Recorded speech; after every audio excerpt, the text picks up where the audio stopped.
guys, it's Sam, and today I'm going to talk about some games that I plan on playing on the Switch. Majority of these are cozy games, but not all, but I would say all of them have like a cozy element to them for sure. This video topic was voted on by my Bibliothecary supporters, so every month they get to vote in a poll on a video topic that I will do, and this is one that won. The other one is on my booktube channel. There was a tie, and I decided to do both. If you're interested in contributing to my content in that way, along with a bunch of other perks that the Bibliothecary supporters get, I will link that on the screen. Also, these are all games that I do plan on playing at some point, and I am now streaming on Twitch. So if you're interested in watching me on Twitch, here is my tag, and I stream at least 3 days a week these days. Currently, I'm doing a Stardew Valley first ever playthrough, and after Mass Effect Legendary comes out, I'll be playing that every Monday. So let's get into the games. The first game is Cozy Grove. Great one to start with when we're talking about cozy games. This is a fairly new release, but I've heard a lot of people in the cozy gaming community talking about it. This is a life sim,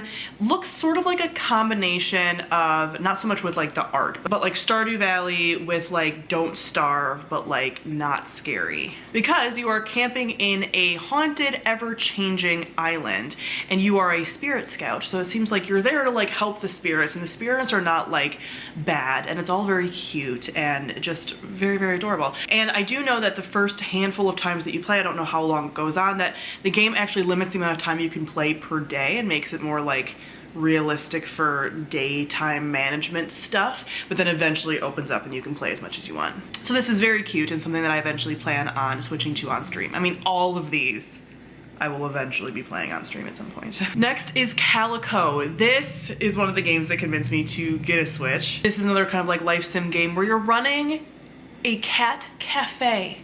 So you are collecting cats to have in your cafe, as well as like making things for your little cafe and designing your cafe. That is the most adorable thing I have ever heard. Next we have Spiritfarer, and this is one that I've heard a lot of people talk about, and I actually already own it. I already bought it because I will eventually be getting around to this sooner rather than later. But this is a game where you are ferrying the dead. Basically, you're ferrying spirits, and you're basically helping them to do whatever they need to do before they like move on, before they pass on completely and go to like the other side totally. They have to do some like unfinished business stuff. And everyone has said that it's like so emotional. So I fully intend to cry on stream while playing this, but it looks beautiful. You have this like spirit hotel on like a barge where you are ferrying these spirits. It looks really cool and really chill and just like wonderful, soothing, emotional vibes. Next we have a game that's probably less cozy, but still looks super fun, and a bunch of people have recommended it to me, and that is Hades. This is more of a, I wouldn't quite call it a platformer, but it's more of like an action game. You are apparently the prince of the underworld, so you're like Hades' son trying to escape the underworld, but while you're going through, you're meeting a bunch of different like people and gods and stuff, and apparently you can have relationships and friendships and things. So it's a combination of like life sim-ish, you know, with like the dating relationship kind of stuff, but you're doing more like action, fighting, combat stuff as well. So I would say less cozy, but it still has those like cozy elements to it, and the art style is really pretty, and everyone has basically been like, you need to play this, so I will. Next we have kind of a weird game that I don't know a ton about, but looks really intriguing, and that's When the Past Was Around. This is an adventure point-and-click puzzle game, and it follows the bittersweet tale of a girl and her lover. And it's apparently like you're going through like memories and things, and it's about like grief and love and all this stuff, and the lover, the guy, is like this owl. I don't know. It's very like odd, whimsical, almost like Studio Ghibli type vibes. I don't know very much about it, but it seems like just very rainy day game narrative kind of story. So we'll see what this one ends up being like. Then we have another more combat focused game, but again, all of these, even if they have more like combat focus or they're platformers, have a cozy element to them. But this is Raji, and this is an action adventure game set in ancient India. The art looks stunning, and one of the things that drew me to it is, one, it's set in ancient India, so it has like that mythology mixed in. So you have Raji, who is trying to fight off like this like demon army because there's this like ancient war going on, but it also has this incredible sibling story because it's her and her sibling. So all the information about it's kind of like, you know, a very touching sibling story. And I don't think I've played any video games, maybe some Final Fantasies, that have like a sibling element to them, but this seems very sweet. So I'm gonna plan on giving this one a go. Then back to kind of cozy, kind of quiet, we have In Other Waters. This is a game where you are a xenobiologist and you have an AI. I don't know if you technically play the AI or you're more the biologist, but either way, you are stranded and you're being guided through a alien ocean. And apparently there's like a whole mystery element behind it as well, and like stuff that you're learning.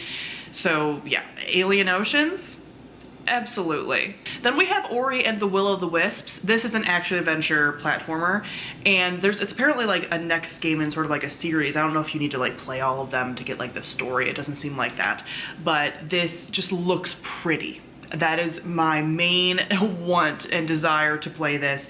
It looks really pretty. So I think I'm going to love this because I love a good platformer sometimes, you know? I haven't included like any Marios on this list, but Mario is like the OG, and I feel like sometimes you just need that kind of like platformer game, you know? Next we have Down in Bermuda, and this is where you are a stranded aviator who's gotten lost in the Bermuda Triangle.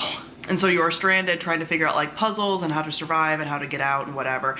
And again, art style is just like very cute, almost has like a Pixar-y kind of like vibe to it, and just really adorable. So I think I'm going to highly enjoy this one, just very sweet. And we have two games that are not out yet, but are probably some of my most highly anticipated games when it comes to cozy games especially, but possibly of any games. I am very much looking forward to both of these. The first one is Witchbrook. This is a game that I've heard about since before I even got the Switch. I've had it, like the screen of the developer up on one of my tabs for months now, before I even started playing Stardew Valley, because I should tell you that this is a game where you're playing a witch in training made by the Stardew Valley developers. So it's a life sim where you are in witch school. So you are doing classes and assignments and doing all like the school stuff. So you're basically at Hogwarts without it being Hogwarts and attached to that whole franchise. And again, you get to date, same thing as Stardew, but you're a witch. And I am so excited for this. There is still no announcement about when this is gonna be out. I just always have the tab open for like any updates, but we still don't know. It's probably gonna be years, but I cannot wait to play this. The next one is coming out a little bit sooner. We have actual updates about when this is coming out, and this is Coral Island. I feel like every cozy gamer is talking about this. This is another farm sim set on Tropical Island, and it looks different than Stardew. It's not that like pixelated, it's a little bit more I don't know, refined graphics or whatever, but same kind of thing. It's a life sim, you can date. They have a lot of updates about all the things going on their website. This was a Kickstarter, so it's available on Steam and Switch. I don't know, I think a lot of these are available on both, but I am very excited for this. They're constantly doing updates. Everyone I know that Cozy Games is like really excited about this, and I think they're releasing like beta in October of this year, but then the actual game to like everyone, I don't know when that's gonna be. But as soon as that happens, I will be getting it because this looks wonderful. So those are all the games that I currently have on my wish list, or I've already bought in the case of a few of these. But these are all games that I do plan on eventually streaming on Twitch. So again, follow me, thoughtsontons_ on Twitch. But definitely comment below and let me know any other cozy games that are on Switch, because I don't have a PC right now. So any of the Steam games, I know there's like a ton more on Steam, but I don't have that right now. But if there's any other games on Switch that you would want to recommend, obviously I know the big ones, the Pokemons, the Animal Crossings, I get that. But any other like more indie games, definitely let me know about those. So thank you all for watching, and I'll see all of you guys soon. Bye.